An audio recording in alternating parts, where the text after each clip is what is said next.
कुछ दिनों पहले की बात है। एक छोटे से गांव में एक लड़का रहता था, राजू। राजू को बचपन से ही समय की पारखी नजर थी। वह हर काम, पढ़ाई हो या खेल, उस पर तहे दिल से ध्यान देता, एक एक पल का सही सदुपयोग करता। लोग उसे मिसाल मानते, लेकिन राजू खुद इन सब में उलझा हुआ था। एक दिन गांव के मंदिर में बाबा निखिल युवक समारोह के लिए आए।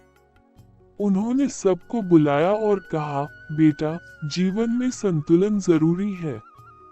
समय का महत्व समझना अच्छा है, लेकिन समय की कैद में जीना आत्मा को क्लेश देता है। राजू ने सोचा, बाबा क्या कहना चाहते हैं। मुलाकात के बाद वो घर लौट आया। किताबों के ढेर के बीच वह सोचता रहा, समय कैसे बर्बाद होता, कैसे हर सेकंड को मायने देना चाहिए। रात को उसने सपना देखा। वह पीपल के पेड़ के नीचे खड़ा था। चारों ओर घड़ी की सुइयां उड़ रही थी, जैसे पत्थरों की तरह गिरने को तैयार हों। एक वृद्ध शरीर लेकर पास आए, मध्य उम्र के, सफेद दाढ़ी और शांत चेहरा।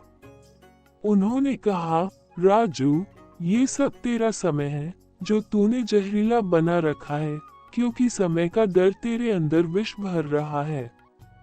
राजू ने पूछा, बाबा, लेकिन समय का इस्तेमाल सही होना चाहिए, है न?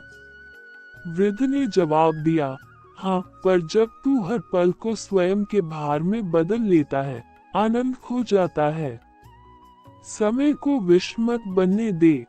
तभी पेड़ पर बैठा कौवा बोला, वो जो थकान महसूस होती है, वो तेरे मन की उलझन है, राजू। चलना भी जीवन है, रुकना भी, हंसना भी। राजू की आंख खुल गई। सब सपना था, पर संदेश साफ था, समय को विष न बनने देना। अगले दिन से उसने ठान लिया। राजू की आंख खुल गई। सब सपना था, पर संदेश साफ था, समय को विष न बनने देना। अगले दिन से उसने ठान लिया, 1. पढ़ाई करते समय बीच बीच में आराम करेगा। 100 बॉल खेल कूद और परिवार के साथ वक्त बिताएगा।